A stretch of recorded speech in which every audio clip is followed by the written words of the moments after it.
All right, we are live. All right, looking good.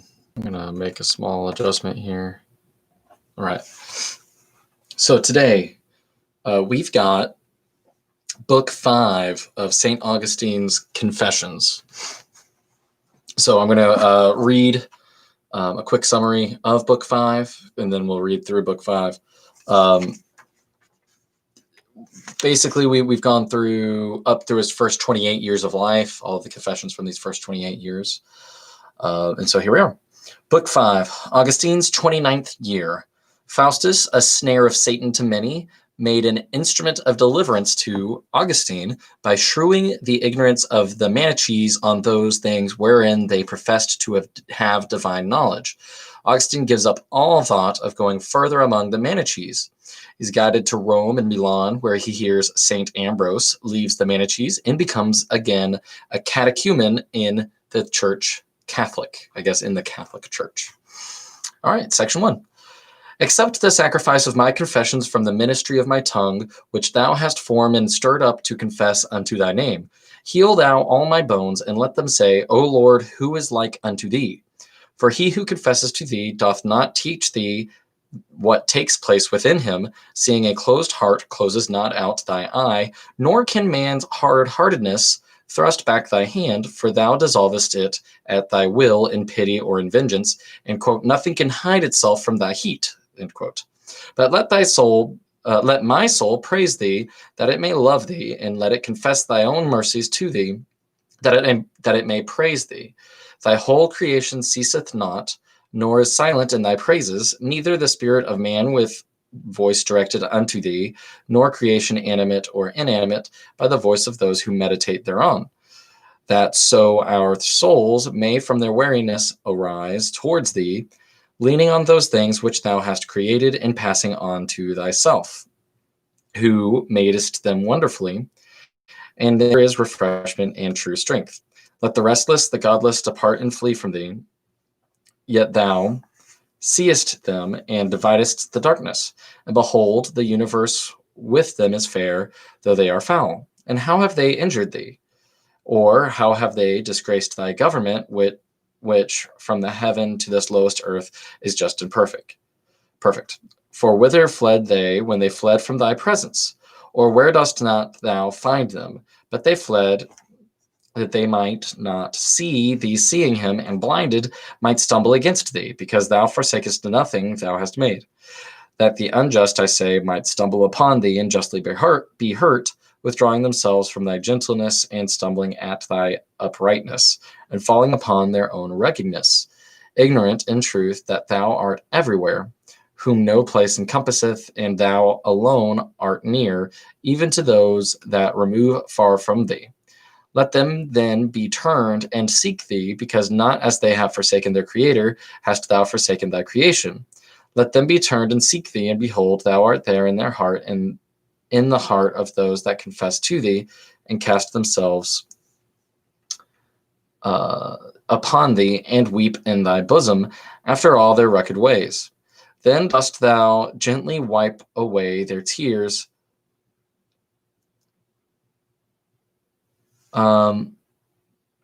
and they weep the more, and joy in weeping, even for that thou, Lord, not man of flesh and blood, but thou, Lord, who madest them, remakest and comfortest them. But where was I when I was seeking thee? And thou wert before me, but I had gone away from thee, nor did I find myself, how much less thee. I would lay open before my God that 9 and 20th year of mine age. There had then come to Carthage a certain bishop of the Manichees, Faustus by name, a great snare of the devil, and many were entangled by him through that lure of his smooth language, which though I did commend, yet could I separate from the truth of the things which I was earnest to learn, nor did I so much regard the service of oratory as the science which this Faustus, so praised among them, set before me to feed upon. Fame had before bespoken him most knowing in all valuable learning, and exquisitely skilled in the liberal sciences. And since I had read and well remembered much of the philosophers, I compared some things of theirs with those long fables of the Manichees, and found the former the more probable, Even although they could only prevail so far as to make judgment of this lower world, the Lord of it they could by no means find out. For thou art great, O Lord, and hast respect unto the humble, but the proud thou beholdest afar off. Nor dost thou draw near, but to the contrite heart, to the contrite in heart. Nor art found by the proud, no, not though by curious skill they could number the stars in the sand and measure the starry heavens and track the courses of the planets.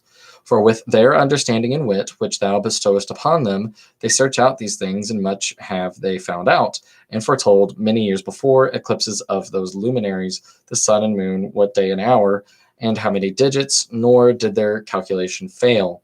And it came to pass as they foretold, and they wrote down the rules they had found out, and these are read at this day, and out of them do others foretell in what year and month of the year, and what day of the month, and what hour of the day, and what part of its light, moon, or sun is to be eclipsed, and so it shall be as it is foreshewed. At these things, men that know not this art marvel and are astonished, and they that know it exult and are puffed up, and by an ungodly pride departing from thee and failing out of thy light, they foresee a failure of the sun's light, which shall be so long before, but see not their own, which is. For they search not religiously, whence they have the wit wherewith they search out this. And finding that thou madest them, they give not themselves up to thee, they preserve what thou madest, nor sacrifice to thee what they have made themselves, nor slay their own soaring imaginations as fowl of the air, nor their own diving curiosities, wherewith, like the fishes of the sea, they wander over the unknown paths of the abyss, nor their own luxuriousness as, quote, beasts of the field.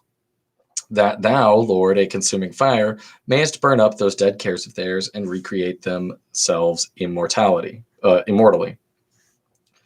But they knew not the way, thy word, by whom thou madest these things which they number, and themselves who number, and the sense whereby they perceive what they number, and the understanding out of which they number, or that of thy wisdom there is no number.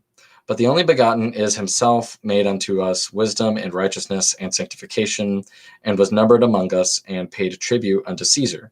They knew not this way whereby to descend to him from themselves, and by him ascend unto him. They knew not this way, and deemed themselves exalted amongst the stars and shining, and behold, they fell upon the earth, and, quote, their foolish heart was darkened, end quote.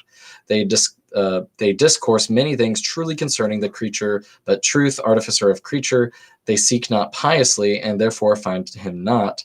Or if they find him, knowing him to be God, they glorify him not as God, neither are thankful, but become in vain their imaginations, and profess themselves to be wise, attributing to themselves what is thine, and thereby with most perverse blindness study to impute to thee what is their own, forging lies of thee, who are the truth, and changing the glory of the uncorruptible God into an image made like corruptible man, into birds and four-footed beasts and creeping things, changing thy truth into a lie, and worshiping and creating the creature more than the creator.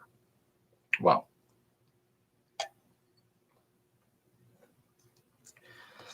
Yet many truths concerning the creature retained I from these men, and saw the reason thereof from calculations, the succession of times, and the visible testimonies of the stars, and compared them with the saying of Manichaeus, which in his frenzy he had written most largely on these subjects, but discovered not any account of the solstices or equinoxes or the eclipses of the greater lights, nor whatever of this sort I had learned in the books of secular philosophy. But I was commanded to believe, and yet it corresponded not with what had been established by calculations in my own sight, but it was quite contrary. Doth then, O Lord God of truth, whoso knoweth these things therefore please thee? Surely unhappy is he who knoweth all these, and knoweth not thee, but happy whoso knoweth thee, though he know not these, and whoso knoweth both thee and them is not the happier for them, but for thee only. If knowing thee, he glorifies thee as God, and is thankful, and becomes not vain in his imaginations. For as he is better off who knows how to possess a tree, and returns thanks to thee for the use thereof, although he know not how many cubits high it is, or how wide it spreads, then he that can measure it and count all its boughs, and neither owns it nor knows or loves its creator. So a believer whose all this world of wealth is, and who having nothing yet possesseth all things by cleaving unto thee, whom all things serve, though he will know not even the circles of the Great Bear, yet is it folly to doubt, but he is in a better state than one who can measure the heavens, and number the stars, and poise the elements, yet neglecteth thee, who hast made all things in number, weight, and measure. But yet who bade that Manichaeus write on these things also, skill in which was no element of piety.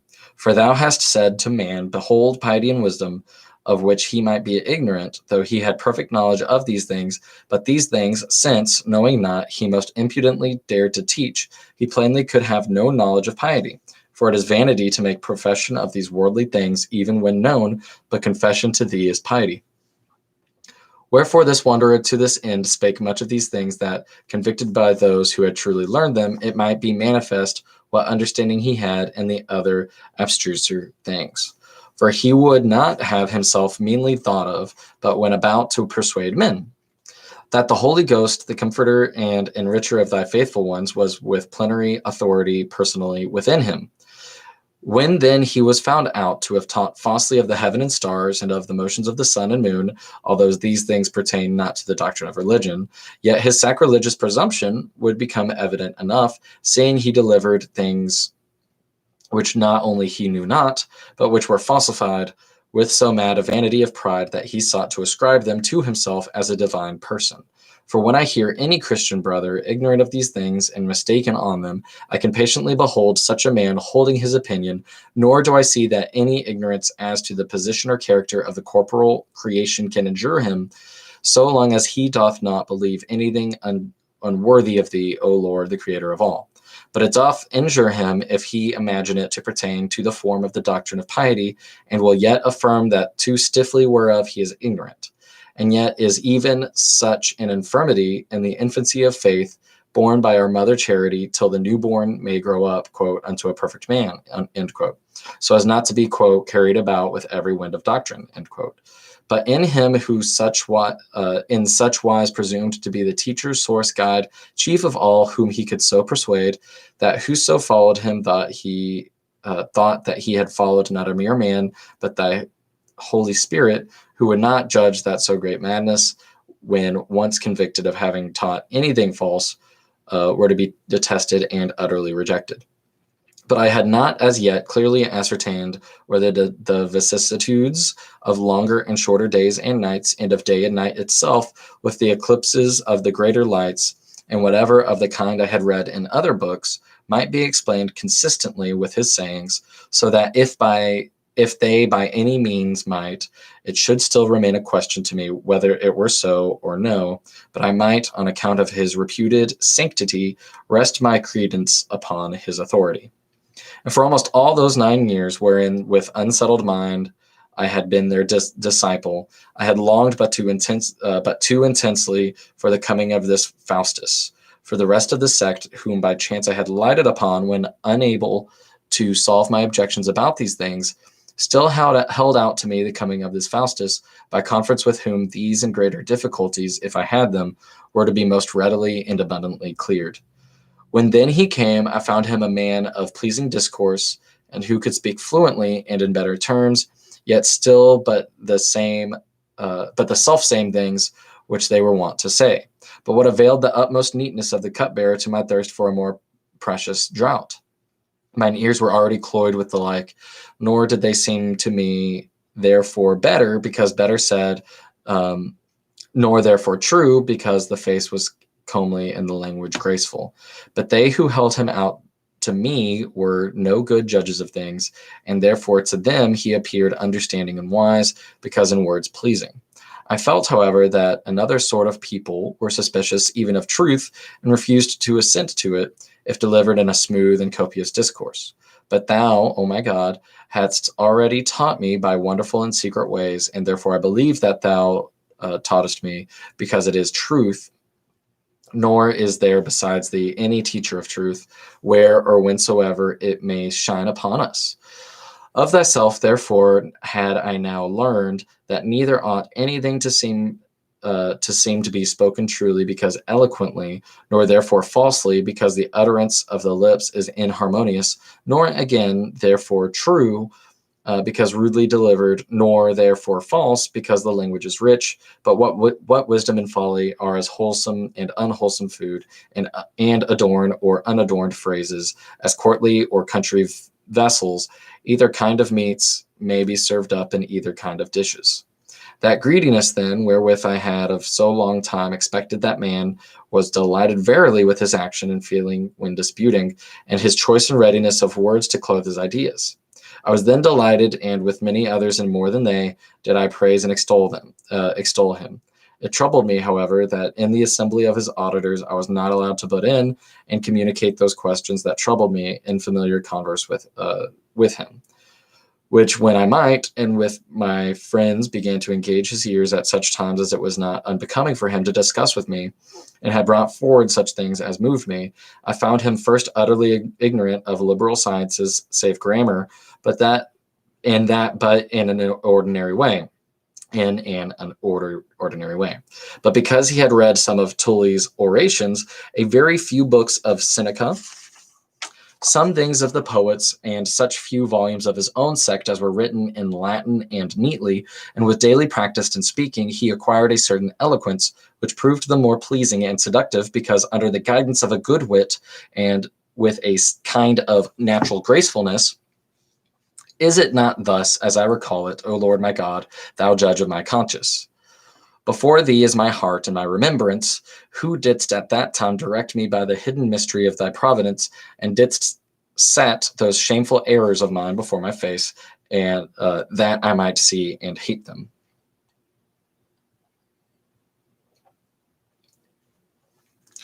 For after it was clear that he was ignorant of those arts in which I thought he excelled, I began to despair of his opening and solving the difficulties which perplexed me, of which indeed, however ignorant, he might have held the truths of piety, had he not been a Manichee.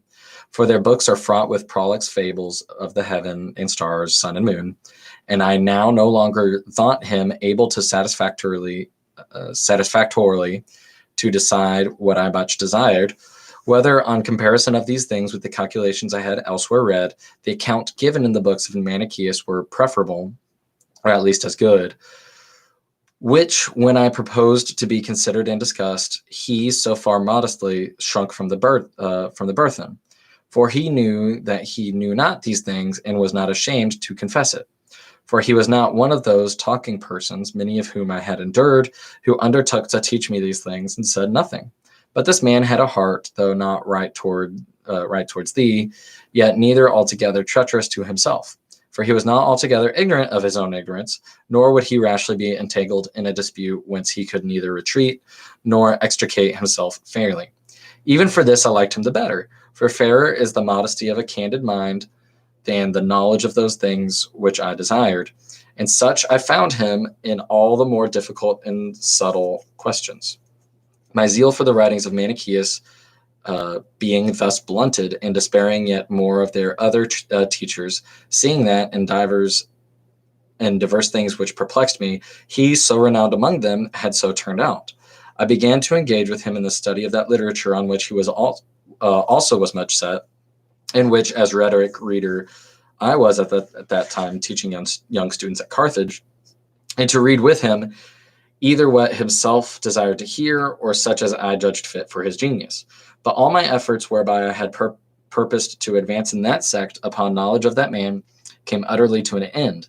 Not that I detached myself from them altogether, but as one finding nothing better, I had settled to be content meanwhile with what I had in whatever way fallen upon, unless by chance something more eligible should dawn upon me. Thus, that Faustus, to so many a snare of death, had now neither willing nor witting it, begun to loosen that wherein I was taken.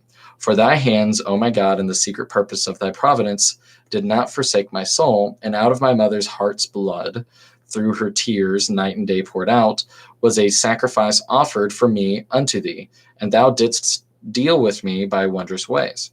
Thou didst it, O my God, for the steps of a man of a man are ordered by the Lord, and he shall dispose his way. Or how shall we obtain salvation but from thy hand, remaking what it made? Thou didst deal with me that I should be persuaded to go to Rome and to teach there rather what I was teaching at Carthage. And how I was persuaded to do this I will not neglect to confess to thee, because herein also the deepest recesses of thy wisdom and thy most present mercy to us must be considered and confessed. I did not wish, therefore, to go to Rome, because higher gains and higher dignities were warranted me by my friends who persuaded me to this, even though these things had at that time an influence over my mind. But my chief and almost only reason was that I heard that young men studied there more peacefully and were kept quiet under a restraint of more regular discipline, so that they did not, at their pleasure, petulantly rush into the school of one whose pupils they were not, nor were even admitted without his permission. Whereas at Carthage, there reigns among the scholars a most disgraceful and unruly license. They burst in audaciousness, and with gestures almost frantically disturb all order which anyone hath established for the good of his scholars. Diverse outrages they commit with a wonderful stolidity, punishable by law, did not custom uphold them, that custom evincing them to be the more miserable, in that they now do as lawful what by thy eternal law shall never be lawful, and they think they do it unpunished, whereas they are punished with the very blindness whereby they do it, and suffer incomparably worse than what they do. The manners then which, when a student, I would not make my own, I was fain, as a teacher, to endure in others, and so I was well pleased to go where all that knew it assured me that the like was not done. But thou, my refuge and my portion in the land of the living, that I might change my earthly dwelling for the salvation of my soul, at Carthage didst go at me, that I might thereby be torn from it, and at Rome didst proffer me allurements, whereby I might be drawn thither by men in love with a dying life, the one doing frantic, the other promising vain things, and to correct my steps didst secretly use there in my own perverseness. For both they who disturbed my quiet were blinded with a disgraceful frenzy, and they who invited me elsewhere savored of earth. And I, who here detested real misery, was there seeking unreal happiness. But why I went hence and went thither, thou knewest, O God, yet shewedst it neither to me nor to my mother, who grievously bewailed my journey, and followed me as far as the sea. But I deceived her, holding me by force, that either she might keep me back or go with me, and I feigned that I had a friend whom I could not leave till he had a fair wind to sail. And I lied to my mother and such a mother, and escaped. For this also hast thou mercifully forgiven me, preserving me thus full of execrable defilements from the waters of the sea, for the water of thy grace, whereby when I was cleansed, the streams of my mother's eyes should be dried, with which for me she daily watered the ground under her face. And yet, refusing to return without me, I scarcely persuaded her to stay that night in a place hard by our ship, where was an oratory in memory of the blessed Cyprian. That night I privily departed, but she was not behind in weeping and prayer. And what, O Lord, was she with so many tears asking of thee, but thou wouldest not suffer me to sail? But thou, in the depth of thy counsels, and hearing the main point of her desire, regardest not what she then asked, that thou mightest make me what she ever asked. The wind blew and swelled our sails, and withdrew the shore from our sight. And she on the morrow was there, frantic with sorrow, and with complaints and groans filled thine ears, who didst then disregard them, whilst through my desires thou wert hurrying me to end all desire. And the earthly part of her affection to me was chastened by the allotted scourge of sorrows. For she loved my being with her as mothers do, but much more than many, and she knew not how great joy thou wert about to work for her out of my absence. She knew not, therefore did she weep and wail, and by this agony there appeared in her the inheritance of Eve, with sorrow seeking what in sorrow she had brought forth. And yet, after accusing my treachery and hard-heartedness, she betook herself again to intercede to thee for me, went to her wonted place, and I to Rome. And lo, there was I received by the scourge of bodily sickness, and I was going down to hell, carrying all the sins which I had committed, both against thee and myself and others, many and grievous, over and above that beyond that bond of original sin, whereby we all die in Adam. For thou hadst not forgiven me any of these things in Christ, nor had he abolished by his cross the enmity of which by my sins I had incurred with thee. For how should he, by the crucifixion of a phantasm, which I believed him to be? So true then was the death of my soul, as that of his flesh seemed to me false, and how true the death of his body, so false was the life of my soul, which did not believe it.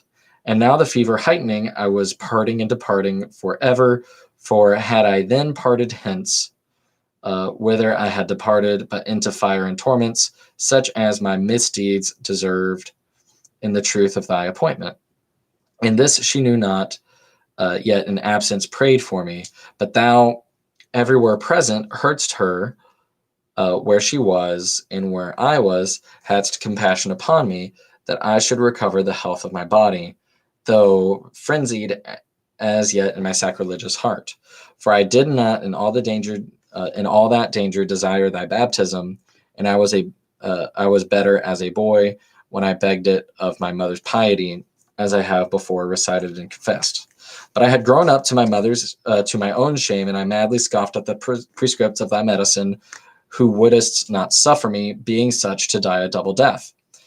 With which wound, had my mother's heart been pierced, it could never be healed.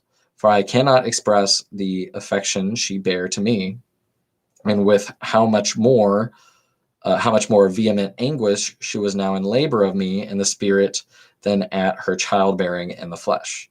I see not then how she should have been healed, had such a death of mine stricken through the bowels of her love. And where would have been those her so strong and unceasing prayers, unintermitting to thee alone? But wouldest thou, God of mercies, despise the contrite and humbled heart of that chaste and sober widow, so frequent in alms deeds, so full of duty and service to thy saints, no day intermitting the oblation at thine altar, twice a day, morning and evening, without any intermission, coming to thy church, not for idle tattlings and old wives' fables, but that she might hear thee in thy discourse, and thou her in her prayers.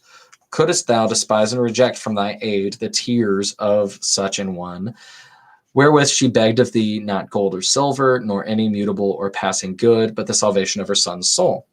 Thou, by whose gift she was such. Never, Lord. Yea, thou wert at hand, and wert hearing and doing in that order wherein thou hadst determined before that it should be done. Far be it that thou shouldest deceive her in thy visions and answers, some whereof I have, some I have not mentioned, which she laid up in her faithful heart, and ever praying, urged upon thee as thine own handwriting. For thou, because thy mercy endureth forever, vouchsafest to those to whom thou forgivest all their debts, to become also a debtor by thy promises. Thou recoveredst me then of that sickness, and healest the son of thy handmaid for the time and body, that he might live, for thee to bestow upon him a better and more abiding health. And even then at Rome I joined myself to those deceiving and deceived holy ones, not with their disciples only, of which number was he in whose house I had fallen sick and recovered, but also with those whom they call, quote, the elect. For I still thought, quote, that it was not we that sin, but that I know not what other natures sinned in us. And it delighted my pride to be free from blame. And when I had done any evil, not to confess what I had done any, quote, that thou mightest heal my soul because it had sinned against thee, end quote. But I loved to excuse it and to accuse, knowing not what other thing which was with me, but which I was not. And in truth, it was wholly I and mine impiety that divided me against myself, and that sin was the more incurable, whereby I did not judge myself a sinner, and execrable iniquity it was, that I had rather have thee, O God Almighty, to be overcome in me to my destruction, than myself of thee to salvation. Not as yet then hadst thou set a watch before my mouth and a door of safekeeping around my lips, that my heart might not turn aside to wicked speeches, to make excuses of sins with men that work iniquity, and therefore was I still united with their, quote, elect.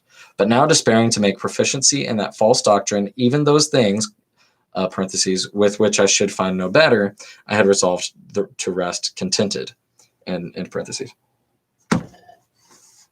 I now held more laxly and carelessly, for there half arose the thought in me that those philosophers whom they call academics were wiser than the rest, for that they held men ought to doubt everything, and laid down that no truth can be comprehended by man, for so not then understanding even their meaning.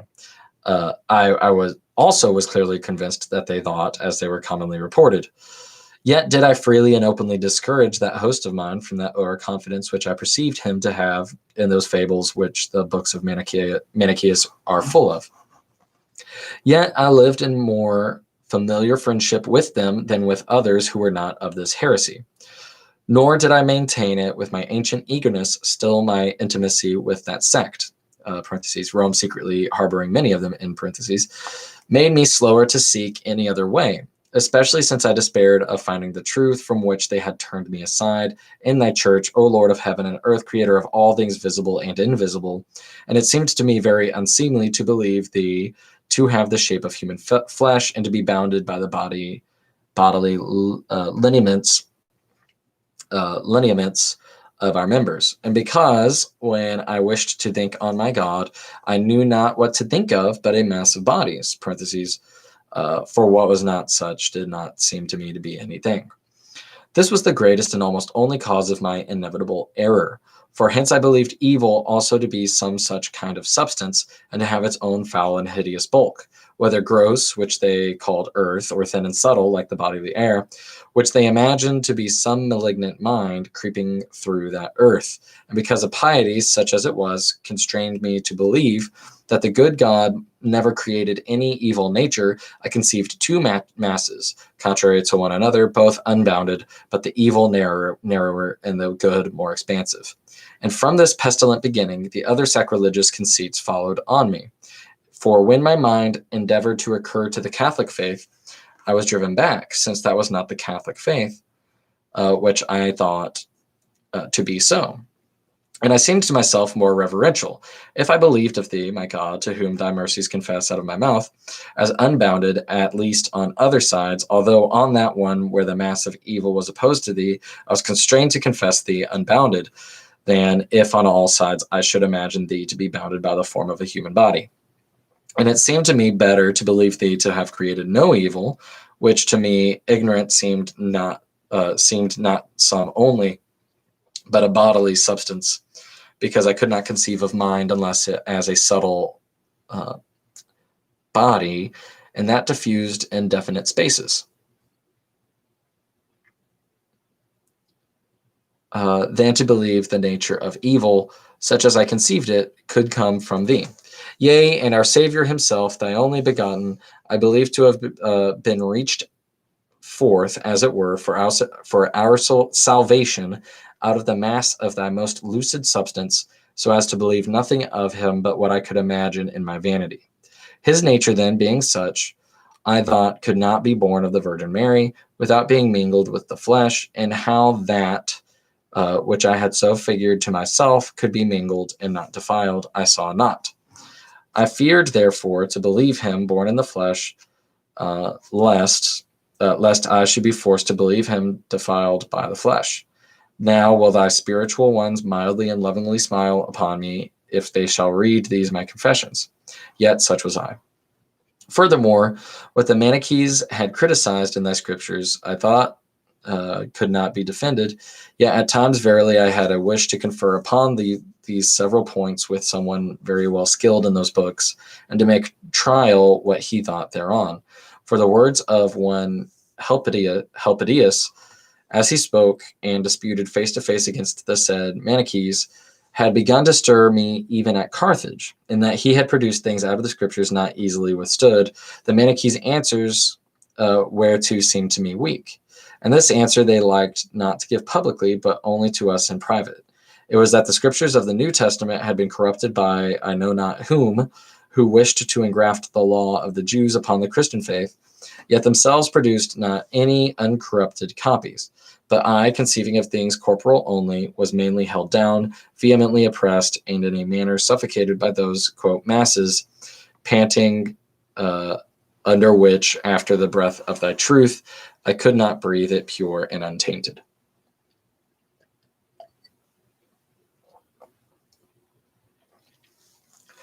I began then diligently to practice that for which I came to Rome, to teach rhetoric, and first to gather some to my house to whom and through whom I had begun to be known, when lo, I found other offenses committed in Rome, to which I was not exposed in Africa. True, these, quote, subvertings by profligate young men were not here practiced, as was told me, but on a sudden, said they, to avoid paying their master's stipend, a number of youths plot together and remove to another breakers of cheap faith, who for love of money hold justice cheap. These also my heart, quote, hated, though not with a, quote, perfect hatred, for perchance I hated them more because I was to suffer by them than because they did things utterly unlawful. Of a truth, such are base persons, and they go a-whoring from thee, loving these fleeting mockeries of things temporal, and filthy lucre which fouls the hand that grasps it, hugging the fleeting world, and despising thee who abidest and recallest and forgivest the adulterous soul of man when she returns to thee. And now I hate such depraved and crooked persons, though I love them if corrigible, so as to prefer to money the learning which they acquire, and to learning the, O God, the truth and fullness of assured good and most pure peace. But then I rather for my own sake misliked them evil than liked and wished them good for thine. When therefore they of Milan had sent to Rome to the prefect of the city to furnish them with a rhetoric leader for their city and send him at a public expense, I made application through those very persons intoxicated with Manichaean vanities to be freed wherefrom I was to go, neither of us, however, knowing it, that Symmachus, then prefect of the city, would try me by setting me some subject, and so send me. To Milan I came, to Ambrose the bishop, known to the whole world as among the best of men. Thy devout servant, whose eloquent discourse did then plentifully dispense unto thy people the flour of thy wheat, the, quote, gladness of thy oil, and the sober inebriation of thy wine. To him was I unknowing led by thee, that by him I might knowingly be led to thee. That man of God was received me as a father, and shewed me an episcopal kindness on my coming. Thenceforth I began to love him, at first indeed not as a teacher of the truth, which I utterly despaired of in thy church, but as a person kind towards myself. And I listened diligently to him preaching to the people, not with that intent I ought, but as it were trying his eloquence, whether it answered the fame thereof, or flowed fuller or lower than was reported. And I hung on his words attentively, but of the matter I was as a careless and scornful looker on. And I was delighted with the sweetness of his discourse, more recondite, yet in manner less winning and harmonious than that of Faustus. Of the matter, however, there was no comparison, for the one was wandering amid Manichaean delusions, the other teaching salvation most soundly. But, quote, salvation is far from sinners, end quote, such as I then stood before him, and yet I was drawing nearer by little and unconsciously. For though I took no pains to learn what he spake, but only to hear how he spake, but only to hear how he spake, for that empty care alone was left me, despairing of a way open for me unto thee. Yet together with the words which I would choose, came also into my mind the things which I would refuse, for I could not separate them. And while I opened my heart to admit, quote, how eloquently he spake, there also entered in, quote, how truly he spake, but this by degrees. For first, these things also had now begun to appear to me capable of defense, and the Catholic faith, for which I had thought nothing would be said against the Manichees' objections, I now thought might be maintained without shamelessness, especially after I had heard one or two places of the Old Testament resolved, and oft times, quote, in a figure, which when I understood literally, I was, quote, slain spiritually. Very many places then of those books having been explained, I now blamed my despair in believing that no answer could be given to such as hated and scoffed at the law and the prophets. Yet did I not therefore see that the Catholic way was to be held, because it also could find learned maintainers who could at large and with some shew of reason answer objections, apologetics, nor that what I held was therefore to be condemned, because both sides could be maintained. For the Catholic cause seemed to me in such sort not vanquished, as still not as yet to be victorious. Hereupon I earnestly bent my mind to see if in any way I could by any certain proof convict the Manichees of falsehood. Could I once have conceived a spiritual substance, all their strongholds had been beaten down and cast utterly out of my mind, but I could not. Notwithstanding, concerning the frame of this world and the whole of nature, which the senses of the flesh can reach to, as I more and more considered and compared things, I judged the tenets of most of the philosophers to have been much more probable. So then, after the manner of the academics, as they were supposed, doubting of everything and wavering between all, I settled so far, and the Manichees were to be abandoned, judging that, even while doubting, I might not continue in that sect, to which I already preferred some of the philosophers, to which philosophers notwithstanding, for that they were without the saving name of Christ. I utterly refused to commit the cure of my sick soul. I determined, therefore, so long to be a catechumen in the Catholic Church, to which I had been commended by my parents, till something certain should have drawn upon me, whither I might steer my course. All right, that's the end of book 5. We made it. So all of these books, they're written in such a way, it's just like, I think I'm going to end up having to go back again and just kind of getting a whole summary there. But, we're just getting like Augustine's thoughts. It's a pretty cool look at somebody who's considered a saint, like in his own words. There's a lot to look into. It's so thick. So, I hope you enjoyed.